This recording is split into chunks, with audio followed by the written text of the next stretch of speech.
The vast expanse of the galaxy was home to countless species, each proud of its strength, dominance, and influence. Among the many races, none were quite as feared as the Enrak, towering, muscular beings with a reputation for crushing everything in their path. They were the undisputed warlords of this part of the universe. Their fleets of advanced warships and highly trained soldiers could conquer entire systems with ruthless efficiency. But it wasn't just their strength that earned them their fearsome reputation.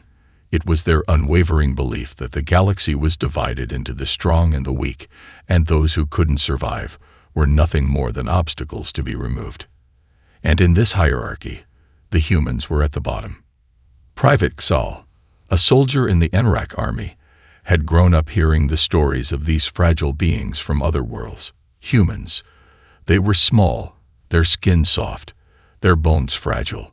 They didn't possess the natural advantages of many of the galaxy's mightiest species. Humans, the Enrak elders said, could be crushed with ease. They were a species of weaklings who, at best, used their advanced technology to fight from a distance, hiding behind their machines. At worst, they were simply annoying, like buzzing insects that couldn't do any real damage.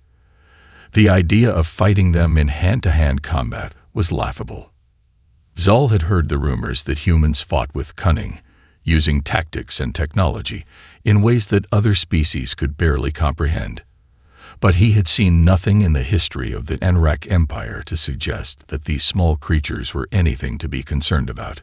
In his view, the stories of human victories were nothing more than exaggerated tales of unlikely victories. Even if they had occasionally won a skirmish or two, Xal was sure the humans were not a true threat. He stood among his fellow soldiers in the barracks, laughing at the holographic map projected in front of them. On it were the locations of the human colonies, scattered across the far edges of the galaxy. Xal's superior officer, Commander Varka, stood at the front, lecturing about a peace mission that would bring these soft humans into the fold of the Enrak Empire. Their diplomatic envoys have arrived to negotiate, but they have no understanding of the strength required to rule, Varka said, his voice heavy with contempt. Xal didn't need to hear more. He knew the drill. If the humans were foolish enough to challenge Enrak authority, they would regret it. It was only a matter of time before the Enrak would show them just how fragile they were. The rest of the room shared his thoughts. Their laughter echoed through the barracks as they passed around holographic projections of human soldiers, weak, scrawny creatures holding strange weapons that seemed far less efficient than the brute force the Enrak wielded. They couldn't even handle a single one of us in close combat, one soldier sneered. Xal rolled his eyes, smirking at the absurdity of it all. He had no doubt that when the Enrak encountered humans on the battlefield, it would be just like every other fight. Swift, decisive, and overwhelming. These humans may have mastered technology, but that wouldn't save them from the might of the Enrak. Still, as he stood there, he couldn't shake the faintest feeling that something about this situation was different. Deep down, there was an inkling, a whisper of doubt, that perhaps he was wrong. But it was quickly dismissed. After all, what could possibly challenge the might of the Enrak Empire? The day of the peace talks arrived. The Enrak Empire had been in control of the galaxy's inner regions for centuries, but recent tensions with the human colonies had brought about this unusual diplomatic meeting. The humans, under the banner of their United Earth colonies, had sent a small delegation to the Enrak capital to negotiate a ceasefire between two warring factions on one of their border worlds. Xal, along with several other soldiers, stood in the observation chamber overlooking the grand hall where the peace talks were taking place. The room was adorned with the Enrak insignia, its dark stone walls and towering columns casting a heavy, intimidating shadow over the proceedings. A vast holographic display hovered above the center of the room, showing the territories controlled by both the Enrak and their human counterparts. At the far end of the chamber, a set of double doors slid open, and a small group of humans entered. Xal's eyes immediately went to them, studying their every movement. They were smaller than the Enrak by a significant margin, their skin pale compared to the deep tones of his own species. They wore strange attire, fabric-like materials with some sort of flexible armor that seemed more decorative than functional. But it was their faces that intrigued him most. They didn't look afraid. They didn't look intimidated. In fact, they seemed confident. No more than confident. They looked at ease, as though they were the ones in charge. The leader of the human delegation was a man, perhaps in his late 30s, with sharp features and a determined gaze. His name was Ambassador Noah Ward. Zal couldn't help but scoff inwardly. A human diplomat. How quaint. The ambassador's presence was flanked by two other humans, one a woman with short black hair and an unremarkable build, the other a taller man with a soldier's posture. As the humans walked toward the large conference table, Zal heard a few low murmurs from his fellow soldiers. They were whispering among themselves, making comments about the humans' appearance, their composure, and how out of place they seemed in the Grand Enrak stronghold. Zal felt the usual sense of superiority he had been raised with, his disdain growing stronger. These humans were out of their depth. They might have some advanced technology, but in this hall, in the heart of the Enrak Empire, they were nothing more than tiny pests to be dealt with. Ambassador Ward spoke first, his voice clear and steady as he addressed the Enrak officials seated at the long table. "We're here to discuss peace, not war," he began, his eyes sweeping the room, meeting the gaze of the Enrak leaders without a hint of hesitation. "I understand your power, your might. But we also understand that sometimes, even the strongest forces must make compromises for the greater good." Zal's eyes narrowed. The words were delivered with an air of professionalism, but there was something more. Something that unsettled him. The humans had come to negotiate, but Ward's tone suggested that they didn't see themselves as the weaker party.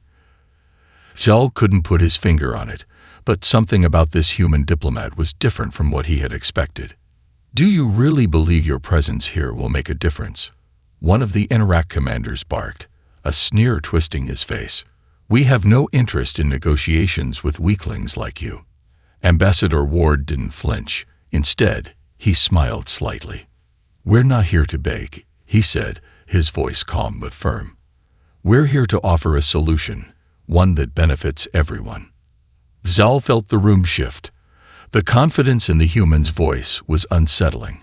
It was as if they weren't intimidated by the Enrak at all. He'd seen countless diplomatic delegations enter the room, all of them nervous, all of them shaking under the pressure. Yet here were the humans, standing tall, as if they had the upper hand. This couldn't be right. He had to be missing something. But the longer he watched, the more he wondered, could these humans really be more than they appeared? Were they hiding something? Or worse, was there something about their strength that even the Enrak hadn't accounted for? As the talks continued, Zal couldn't shake the feeling that this meeting was about to become far more complicated than he had ever imagined. The peace talks were abruptly interrupted by an alarming transmission that crackled through the Enrak command center. Zal, along with other soldiers, stood at attention as their superior officers scrambled to interpret the message. It was from one of the border systems, a remote world that was home to a volatile group of alien mercenaries who had recently banded together. These mercenaries, known as the Vraks, were notorious for their brutal tactics and unprovoked invasions. They had been quiet for months, and no one had expected them to launch an assault now. Yet the message was clear. An invasion had begun. Ambassador Ward and the human delegation were immediately summoned to the command center. The air was thick with tension as the Enrak commanders debated their next move. Zal stood at the edge of the room, watching intently as the alien generals argued amongst themselves.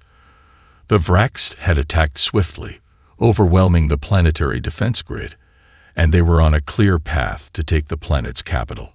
It was a strategic location, and if the Vraks succeeded, it could destabilize the entire region. Zal's mind raced. This was no time for diplomacy. War was inescapable. The Enrak Empire was more than capable of crushing the Vraks in battle, but the damage to the planet would be severe. In the midst of the tension, Ambassador Ward stepped forward, his expression calm, almost unnervingly so. "We offer our assistance," Ward said, his voice carrying across the room. His words were met with disbelief. Several Enrak officers scoffed and exchanged glances. Zal could hear the muttered comments behind him, the sneers and chuckles. Humans offering help in a military conflict. It was absurd. "You have no fleet, no soldiers," one of the Enrak commanders growled. "Your species is unfit for battle. You should leave this to us." Ward's gaze didn't falter. "We might not have your armies, but we have something else. Our technology and tactics. Together, we can outsmart them." Zell's brow furrowed. The human ambassador didn't seem to care about the Enrak's strength or size. Instead, he was speaking as though he knew something no one else did. It was as if Ward believed there was more to victory than sheer force. The discussion quickly turned heated, with some Enrak commanders insisting that any human involvement would be a disaster. However, Ward remained firm, outlining a plan to defend key installations while the Enrak gathered their forces. The humans, he argued, could handle certain aspects of the defense more effectively than the Enrak's brute force approach would allow. Zal could hardly believe what he was hearing. Humans didn't understand war. They weren't made for it. Yet, Ward's confidence in his plan was impossible to ignore. Something about it felt different. As much as Sal hated to admit it, there was a glimmer of something in Ward's eyes that made him wonder if the humans had more to offer than mere words. The Enrak commanders eventually agreed, reluctantly. The human delegation would stay on the planet's surface to assist in the defense. The terms were clear. If they failed, it would be a humiliation for all parties involved. If they succeeded, it could change the balance of power in the galaxy. Zal felt a knot form in his stomach. He had no doubt the Vraks were dangerous, but the thought of relying on humans, of all species, to help defeat them was unsettling. He wasn't sure whether he was more angry or confused. Yet, despite everything, he found himself watching Ward closely. There was something in the humans' demeanor that suggested they knew exactly what they were doing.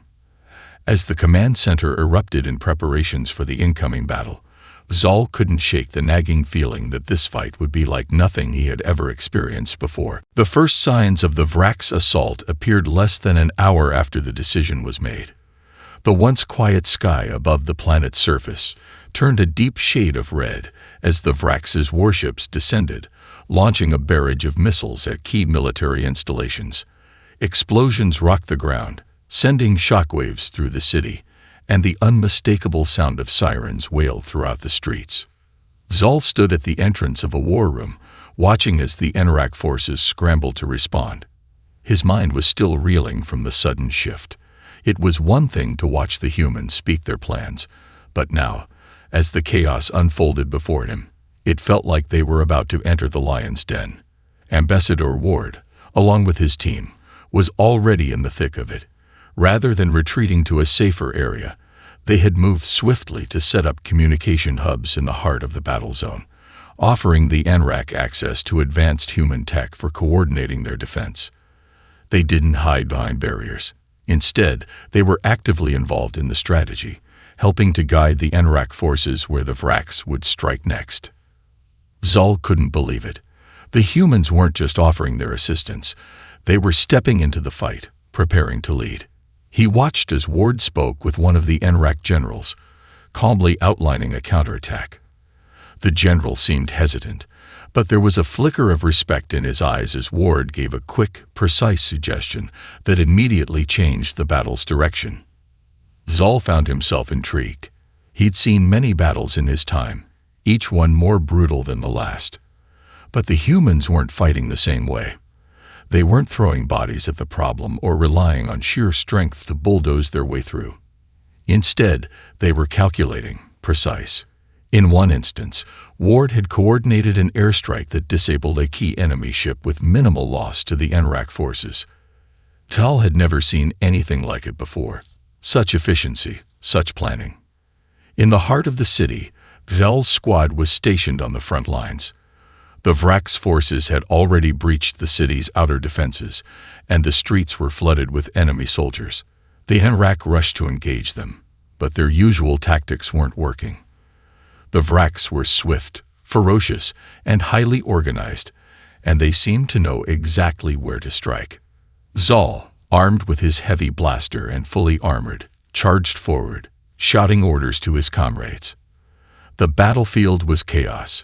Blasts of energy filled the air, and the ground shook with each explosion. Despite their overwhelming strength, the Enrak forces were struggling to keep the Vraks at bay. And then, Zal noticed something. In the midst of the firefight, the humans weren't hiding in the back like the Enrak had assumed. Ambassador Ward was in the thick of the battle, leading a small group of human soldiers. They weren't relying on heavy weapons or armor. No, they moved with a speed and precision that no one had expected. The humans were weaving in and out of enemy lines, using their smaller size to avoid direct confrontation while taking down key Vraks commanders. Zal watched as one human soldier, a woman, darted behind an enemy vehicle, her rifle raised. In one fluid motion, she disabled the vehicle's weapons system with a small, expertly thrown grenade. The Vraks inside scrambled in confusion, and the human soldier quickly incapacitated the remaining soldiers with calculated shots to non-lethal points. Zal blinked, his heart racing. He had never seen anything like this before. The humans weren't just fighting. They were dismantling the Vraks' war effort piece by piece. They were disorienting the enemy, causing confusion, and weakening their morale. And then, there was a moment when everything clicked. The humans weren't just helping to slow the Vraks down. They were playing a long game, wearing the enemy down, causing them to make mistakes, leaving them vulnerable. Zal realized, with a growing sense of dread, that this was no accident. The humans had planned for this, anticipated it. Zal had always believed the Enrak's strength was unmatched, but here, on the battlefield, he was starting to see a different kind of power, one that didn't rely on muscle or size. And that realization hit him harder than any blaster shot ever could. As the battle raged on, Zal found himself unable to take his eyes off one particular human soldier. He had seen many fight in his time, from the fiercest Enrak warriors to the most cunning of alien mercenaries. But this human, a man by the name of Lieutenant James Foster, stood out. At first glance, Foster seemed like an ordinary human, a bit taller than average, with short, dark hair and a look of quiet determination in his eyes. He didn't wear the heavy armor that most Enrak soldiers favored. Instead, he wore lighter tactical gear, designed for mobility. And yet, despite being outgunned and outmanned, Foster fought like he was born for the battlefield. Zal watched as Foster moved through the chaos of the fight, dodging incoming fire with uncanny speed. The human soldier seemed to anticipate every movement, every shot before it was even fired. Zal had seen the Enrak trained to move with precision, but Foster's movements were something else entirely. It was as if he was one step ahead of everyone around him, even the enemy. The human was quick, darting in and out of cover, using his environment to his advantage. He was small, but he used his size like a weapon, slipping through gaps that larger beings couldn't hope to fit through. Foster's rifle was never still. He fired with deadly accuracy, always aiming for weak points in the enemy's armor, always making sure that every shot counted. What made it even more impressive was his calm, his ability to stay composed under fire, as though nothing could break his focus. As Zal watched, he couldn't help but feel a rising sense of awe. This human, this single soldier, was doing more than just surviving. He was taking down entire squads of Vraks soldiers, one after another. And he wasn't just fighting for survival. He was fighting with purpose. Each movement was deliberate. Each decision was calculated. He wasn't just responding to the enemy. He was controlling the battlefield. At one point, Zal saw Foster leap from one rooftop to another, a feat that would have been impossible for any Enrak soldier, even with their superior strength. As he landed, he immediately rolled into a crouch, firing a precise shot into the leg of a Vraks officer who had been coordinating the assault. The officer went down with a loud cry, and the human soldier moved on, never pausing, never hesitating. Zal's mind raced.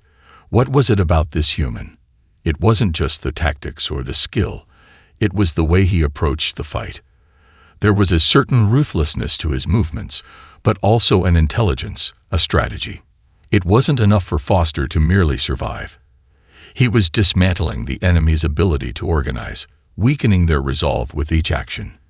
He was playing the Vraks like a game of chess, and the Vraks were losing. As Zal continued to observe, a strange feeling began to settle in his chest. It was the first time he had truly considered the possibility that humans were not as weak as he had been taught. They weren't just small creatures trying to survive. They were calculating, resourceful, and above all, incredibly effective in combat. Their apparent softness was nothing but an illusion, a facade hiding a far more dangerous force. Zal knew the Narak were powerful, but now, in the face of a single human soldier, he was beginning to realize something even more unsettling. It wasn't just the Narak who could dominate a battlefield. The humans were proving that they had a strength of their own, a strength that no one, not even the Narak, could easily dismiss. And as Lieutenant Foster brought down another Vraks leader with a precise shot to the head, Zal felt a cold shiver run down his spine. For the first time in his life, he was beginning to understand the true meaning of fear. The battle had escalated, but there was a shift in the air.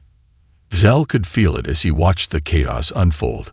The Vraks were no longer the unstoppable force they had been at the start of the day. Their morale was faltering, and Zal, despite his training, could sense that the tide was beginning to turn. The Narak had regrouped, but it was the humans who were truly making the difference. Lieutenant Foster, once again in the heart of the fray, was leading the charge to retake one of the key city sectors. It wasn't just his skill that impressed Zal now. It was the way he commanded respect from everyone around him. His squad, a handful of human soldiers, moved in perfect synchrony, following his every order without question. Each time the Vraks made a push, the humans responded with coordinated counterattacks, devastating their opponents with surgical precision. Foster wasn't alone. A small group of Narak soldiers had joined the human squad, hesitant at first, unsure of what to expect. But as the battle wore on, something incredible happened.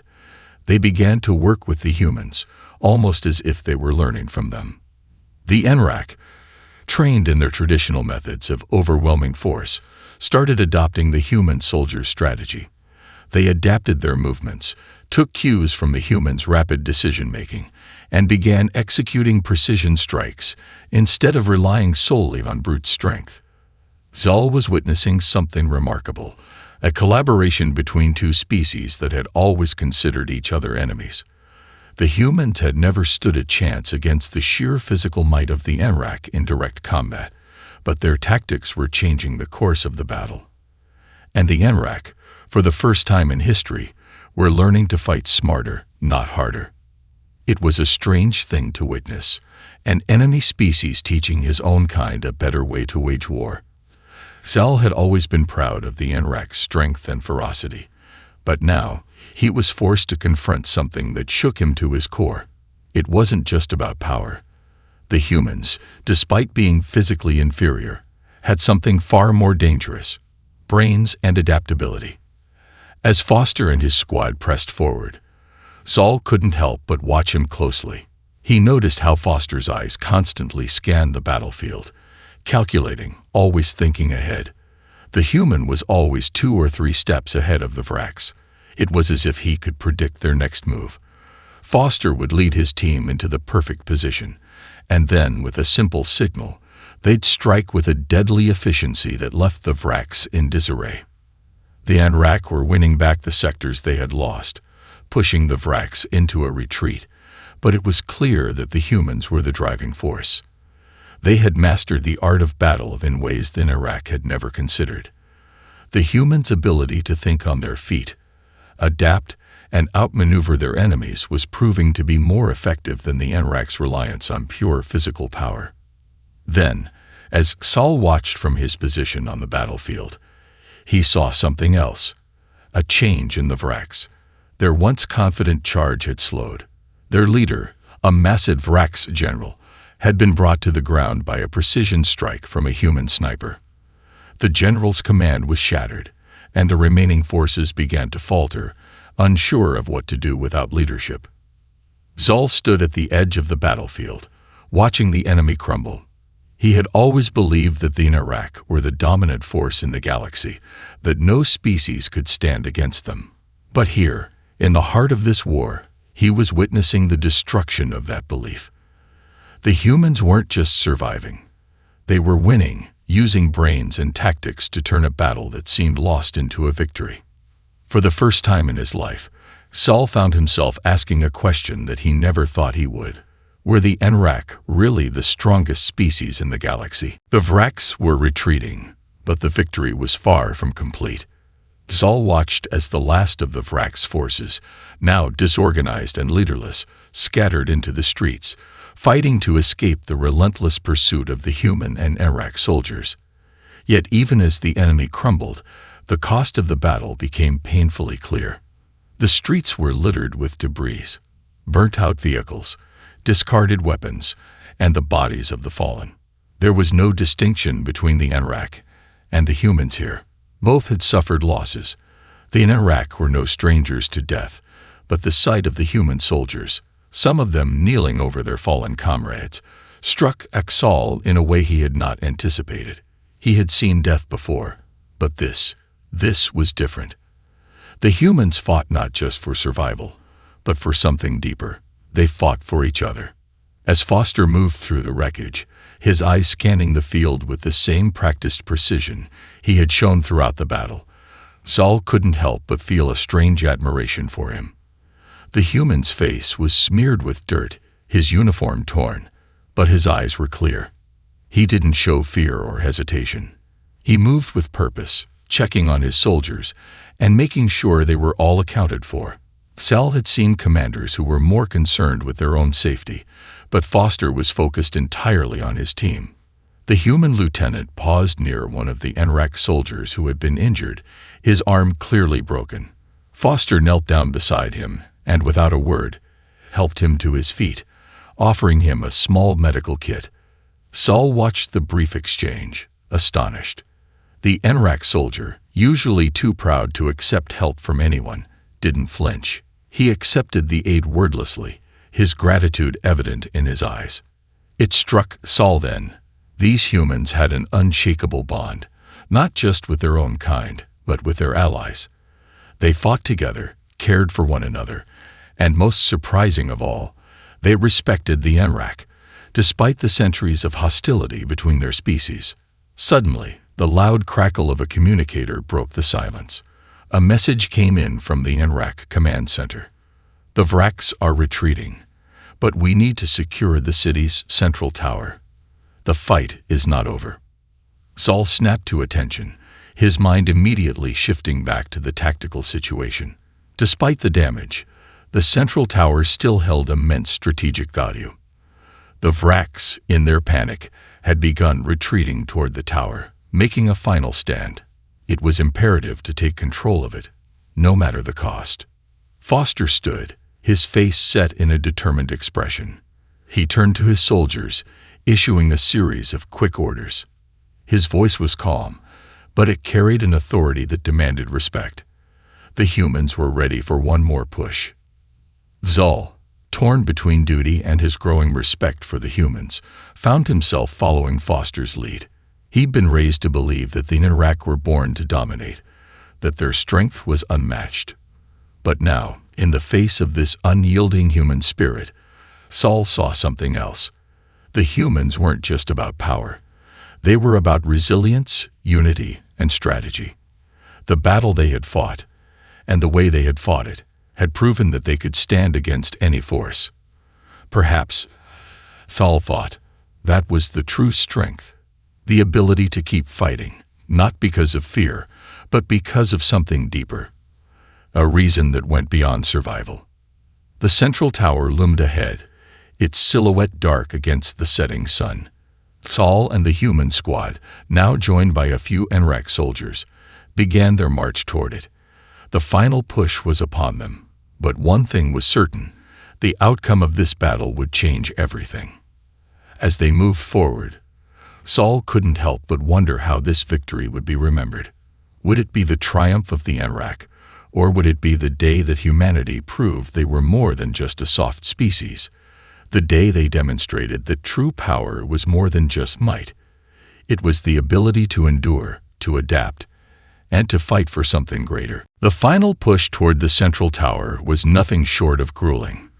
The air was thick with the acrid smell of smoke, and the ground trembled beneath the weight of distant explosions. The Vraks, though retreating, were not going down without a fight. They had fortified their position around the tower, setting up barricades and heavy artillery to hold off any advance. Zul's heart pounded as he led the Enrak squad forward, his senses heightened, his mind sharp. The tower loomed in the distance, casting a long shadow over the battlefield.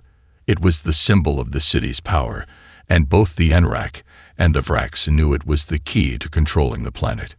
Beside him, Lieutenant Foster moved with the same calm determination he had displayed throughout the battle. His face was streaked with dirt, his uniform tattered, but his eyes were focused, unwavering. There was no doubt in Saul's mind now. This human was not just a soldier. He was a force in his own right. "We hit them hard," Foster said, his voice steady as he addressed his team. "Stick to the plan. Keep your heads down, keep moving, and let's finish this." Saul couldn't help but admire the human's leadership. He wasn't commanding from behind. He was out front, alongside his soldiers, leading them into the heart of danger.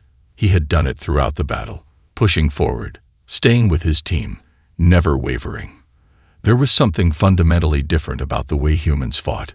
It was a spirit that Saul had never fully understood, but now, after everything he had witnessed, he was beginning to. As they neared the tower, the Vraks unleashed their final defenses. The sky lit up with the rapid fire of energy weapons, and explosions rocked the ground beneath them. Zell ordered his squad to take cover, ducking behind a large stone structure that had been shattered by the earlier bombardments. The Vraks were dug in, entrenched, and they weren't going to give up their position easily. But Saul could see it in their eyes. They were running out of options. The Vraks were faltering. The loss of their general and the steady pressure from the humans had worn them down. They were confused, disorganized, and most importantly, they were losing hope. "Now's our chance," Foster said quietly. He gave a sharp hand signal, and the human squad moved out, charging toward the Vrak's position with a mix of precision and raw determination. Kazal hesitated for a moment, then followed, his Enrak soldiers close behind. The clash was intense, but this time it felt different. The Enrak and the humans were not just fighting side by side. They were working together like a single force, each complementing the other. The humans, with their quick reflexes and sharp tactics, provided the distraction, drawing fire away from the Enrak soldiers who were able to close the gap and overpower the Vraks with their superior strength. Zal, in the heat of the moment, felt a strange sense of unity. It wasn't just the raw power of the Enrak or the tactical brilliance of the humans. It was the combination of both. They had taken the best of each other's abilities, blending them into a force that was unstoppable. Within minutes, the Vraks were in full retreat. The central tower was secured, and the battle that had seemed so impossible was finally over. The human soldiers stood alongside the Enrak, catching their breath, surveying the wreckage. There were losses, of course, too many for Xal's liking, but they had won. The city was safe, and the planet would remain under Enrak control. But as Xal looked across the battlefield, his eyes landing on Foster once more, he realized something. The true cost of this victory wasn't just in the lives lost or the destruction wrought. It was in the realization that the Enrak were no longer the only ones who could command the galaxy. The humans had proven, in the most brutal way possible, that they had their own kind of power. The next few days would be filled with recovery and analysis, but for now, Sal allowed himself a moment of quiet reflection. He had witnessed something extraordinary, something that would forever change his understanding of strength. He had seen the humans, once dismissed as soft, rise to the challenge and fight with everything they had. As the sun set on the war-torn landscape, Zal knew one thing for certain. This was just the beginning. The universe was vast, and the Narak were not the only ones who could shape its future. And maybe, just maybe, the humans had a role to play in it.